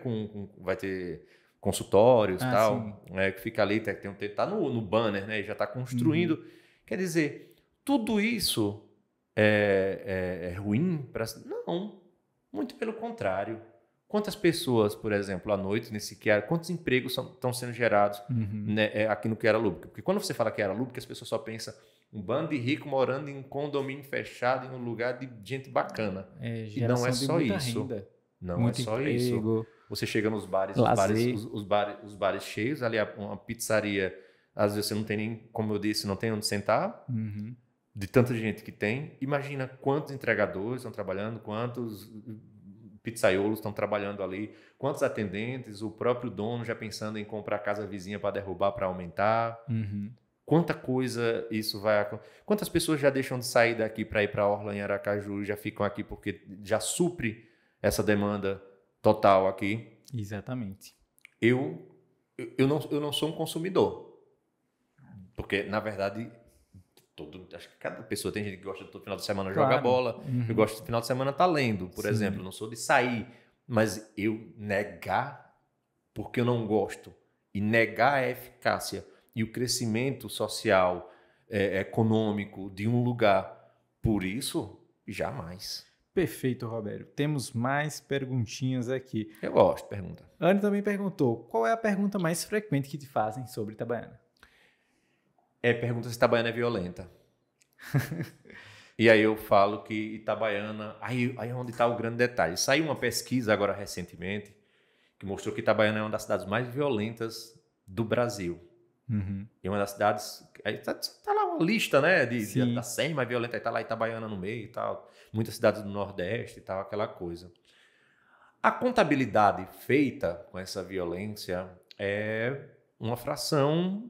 a cada mortes por violência e tal, a cada 100 mil ou 10 mil habitantes, a cada 100 mil habitantes, por exemplo. Um exemplo, só um exemplo.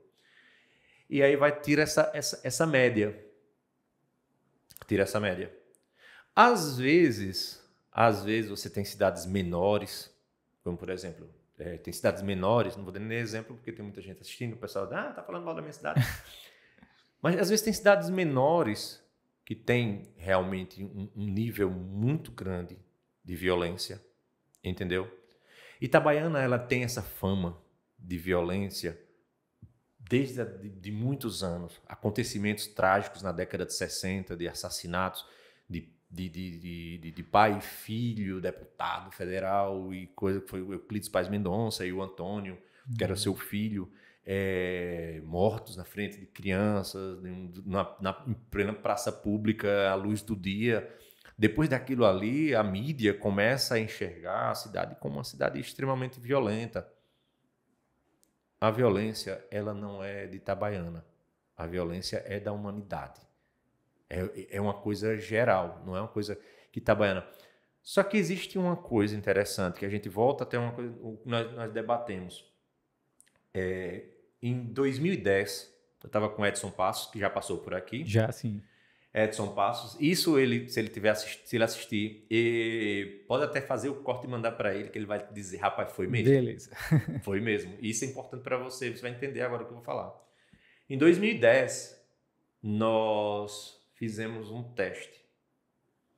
Nós pegamos e fomos no Google e entramos no modo espião, que é aquele modo que não vai ter algoritmo nenhum, e colocamos Itabaiana, Sergipe, fomos nas imagens. Era não sei quem... Só morte. Foi morto, não sei quem, foi roubado, não sei quem que roubou o caminhão, não sei quem que matou, não sei quem que cortou a cabeça, não sei quem, não sei quem. Era só isso. E nós printamos e guardamos aquilo. E aí nós tínhamos um costume de fazer listas de coisas boas que nós queríamos para a nossa Itabaiana. Que massa. Até hoje a gente tem esse costume. Que legal. E aí nós dissemos assim, vamos fazer isso daqui a 10 anos? Essa mesma pesquisa daqui a 10 anos? Vamos comparar? Aí em 2020, nós fizemos a mesma pesquisa. Modo espião, Itabaiana, Sergipe. O que foi que apareceu? Academia Itabaiana de Letras, a Serra, o Parque dos Falcões e não sei o quê. A violência acabou? Ela não acabou. Mas ela deu mais espaço, a mídia começou a dar mais espaço à cultura, a ações culturais. O turismo. Eu vejo um lançamento de livro hoje, eu vi as redes sociais cheias de portais aí, postando o lançamento dos livros lá com Inezinha. Uhum. Eu vi os meninos todos felizes com o livro na mão. Há 10 anos, 15 anos...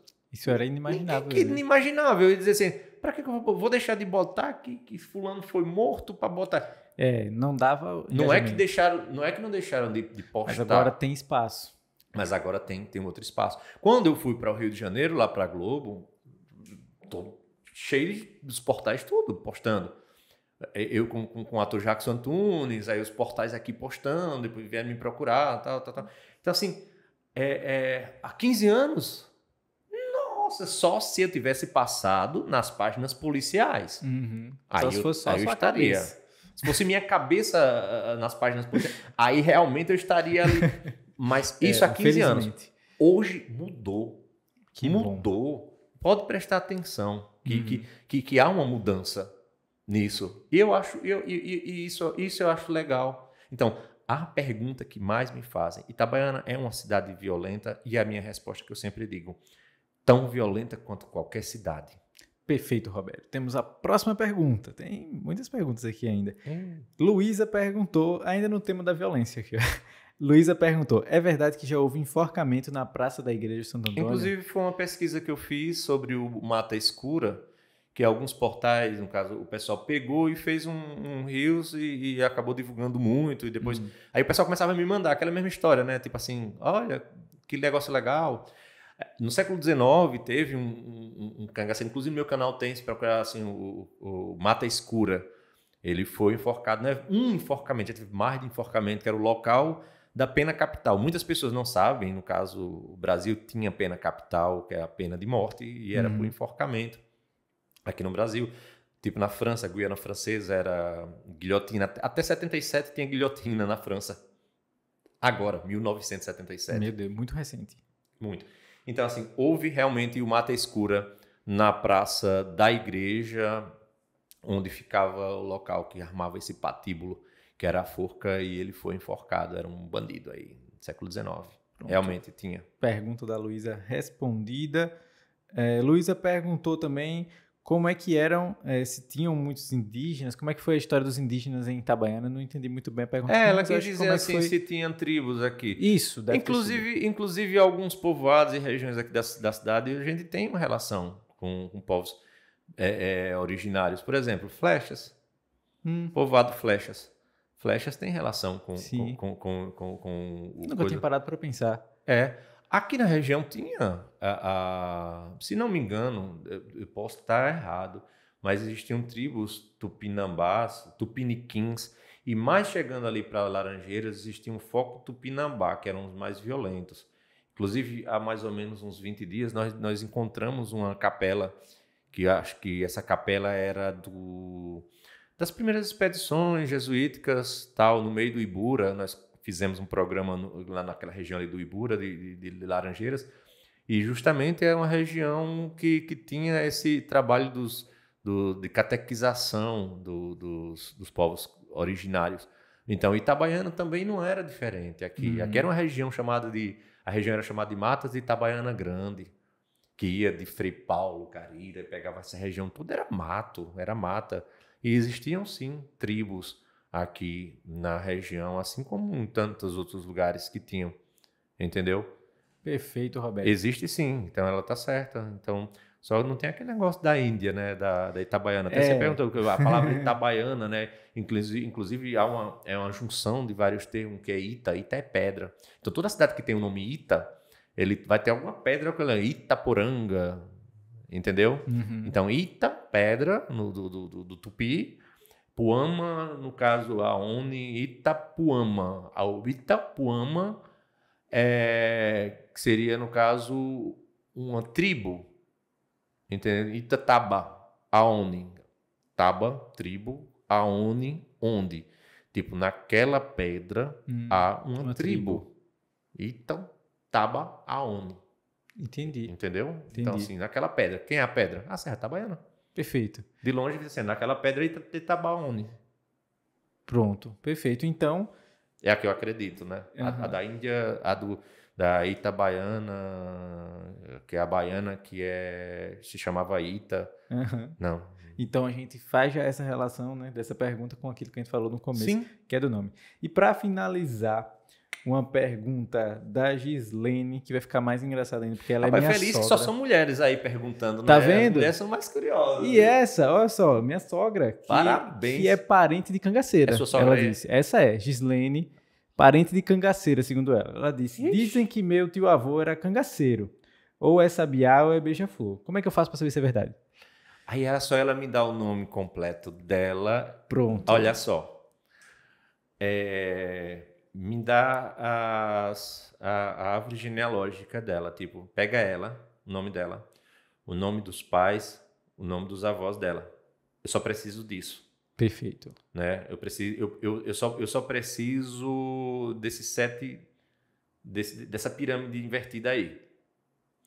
Porque aí eu vou pesquisar no Family Search dos Mormons, lá no coisa, que inclusive eu já fiz o meu teste do Genera também, teste de DNA, que vai lá, tal. Como eu tenho muita documentação da cadeia, do coisa, por exemplo, Beija-Flor, ele atuou até a década de 40 e fez muita família na região entre Carira e aqui Itabaiana. Há uma probabilidade maior de ser Beija-Flor. Olha aí. Inclusive, eu tenho documentação de Beija-Flor aqui em Itabaiana. Beija-Flor, inclusive, foi preso como é o nome daquele? Em Salgueiro, em Pernambuco. E tem uma relação dele aqui em Itabaiana. Depois ele vem para cá, para Itabaiana. Isso nesse documento. Olha aí. Inclusive tem no meu canal. Depois até você me cobre. Tipo assim, Beija-Flor... Perfeito.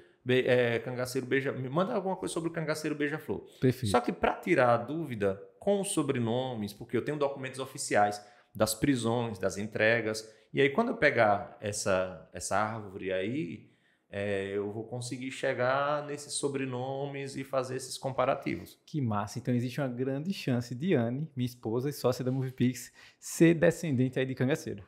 Perfeito. Fica a questão aí, né? Eu consigo levantar isso. Já levantei coisa mais difícil. Olha aí. Porque levantar não é sempre chegar ao resultado positivo. Sim, o resultado negativo também é um resultado. Sim. E isso tem até a ver com empreender, né? Que às vezes a gente está focando numa coisa, mas adquire aprendizado, e a pessoa pode até enxergar, não deu certo, mas adquiriu aprendizado para encontrar caminhos novos, né, Roberto? E não podemos, uma coisa, volto falando da literatura, pensamentos fixos nem sempre é foco. As pessoas confundem pensamento fixo com foco. Uma coisa por exemplo, eu fui focado em encontrar o lugar do balaio, mas encontrei outras coisas interessantes, eu soube desistir para ir em busca de outras coisas, etc. Eu poderia simplesmente não ter encontrado, visto outras oportunidades ali naquele momento e simplesmente dizer, não, mas eu não queria isso, eu queria era aquilo. Sim. E ficar fechado naquilo ali e não conseguir encontrar exatamente um caminho. Eu costumo muito em comparar com relação à literatura, filmes, à cultura pop, com relação ao mundo atual. Então, tem pessoas que eles acabam perdendo grandes oportunidades, justamente porque eles confundem esse foco para produzir. Por exemplo, eu estou produzindo o livro do Conselheiro. Tem uma editora que está interessada nesse livro, uma editora grande, brasileira, que ela quer comprar os direitos, que é interessada nesse livro aqui. Mas aí eu estou focado lá no Conselheiro, por exemplo.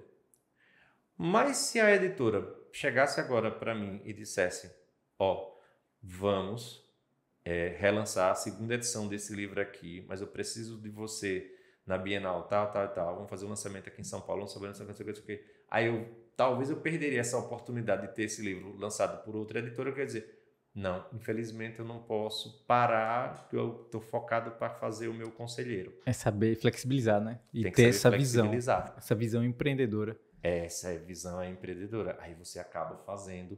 E aí é isso. O que eu não dou exemplo que não seja real. Sim. Todo exemplo que eu te dou aqui é que tem realmente um fundo de ocorrência com relação ao que eu venho passando. Porque eu não coloco suposições, tipo isso, de uma editora, do livro, tal. Isso não é uma suposição, é uma coisa real que está com um fato. Entendeu? Então, assim, eu sou bem flexível para isso. Beleza, seguro o livro para ano que vem. Vamos fazer a segunda edição desse, pronto. Aproveitar as oportunidades. Aproveitar as oportunidades. É isso aí. Muito obrigado, Robério. Essa conversa passou no instante. Deixa eu ver. 3 horas quase. Muito obrigado. Vou começar a ler hoje mesmo. E eu quero autografado, viu? Porque eu adoro. Claro. Sempre que eu tenho essa possibilidade, eu gosto de ter os materiais autografados. Eu faço autógrafo. É sempre uma honra. Valeu. Muito obrigado, Robério. Valeu, foi um prazer conversar com você. Espero recebê-lo várias outras vezes aqui. Porque à disposição. Temas a gente já viu que tem.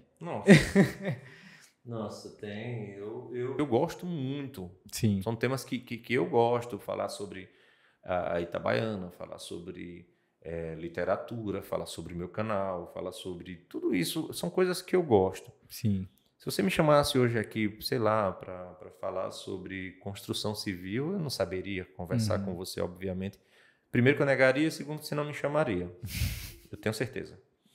Ou para falar sobre cirurgia cardíaca, eu não viria para cá para conversar sobre cirurgia cardíaca, porque eu não sei para onde vai.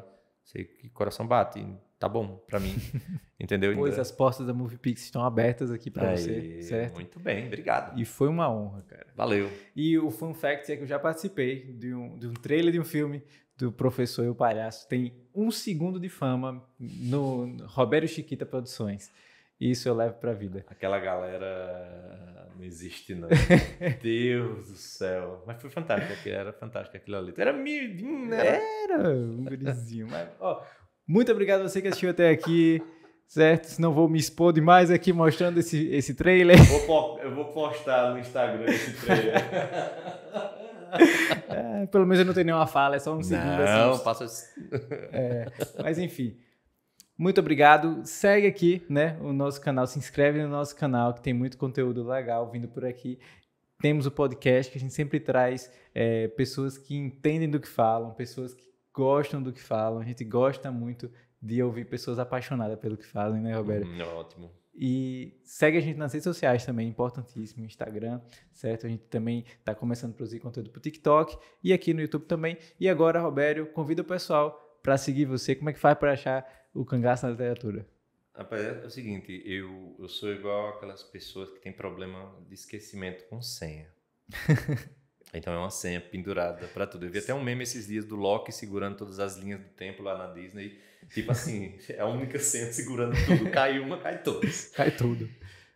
É a mesma coisa com relação à rede social. Sim. Se você entra no WhatsApp, tá lá, o Cangaço na Literatura, no Instagram, Cangaço na Literatura, TikTok é porque não deixa, porque o último recorde foi 15 minutos no TikTok. Eles não deixam, não, coisa de cangaço, eles me desculpam. Deixa rebolando a bunda, mas não deixa... Vai ter que fazer um tipo de conteúdo novo, Roberto. Não tenho condições, não. O negócio é cangaço. Eu passei 15 minutos esses dias, bati um recorde, 15 minutos, chegou a notificação que eu tava... Aí você vai no Instagram, tá lá, você vai lá no Facebook, Cangaço na Literatura, tudo. É só Cangaço na Literatura. O Cangaço na Literatura é essa marca de foco mesmo para tudo. Perfeito. E segue lá, né? Se inscreve lá no canal do Roberto, que tem muito conteúdo legal. Ó. Tem mesmo. Quantos anos de dedicação e quantos anos aí de produções com muito embasamento e muita história legal para contar. Bom mesmo é os filmes. Vai lá na playlist dos filmes, tem uns curta-metragem lá, viu? Tem uns trailers lá do Professor e o Palhaço. Olha lá, eu achando que ele ia falar um negócio sério. Eu vou embora. Mas eu me orgulho de ter aparecido, porque é isso, comecei minha carreira artística naquela época. Olha aí, velho. Olha aí. Muito obrigado, viu, Robério? As portas estão abertas. Mestre. Até mais. Brigadão, Pixels. Até o próximo episódio.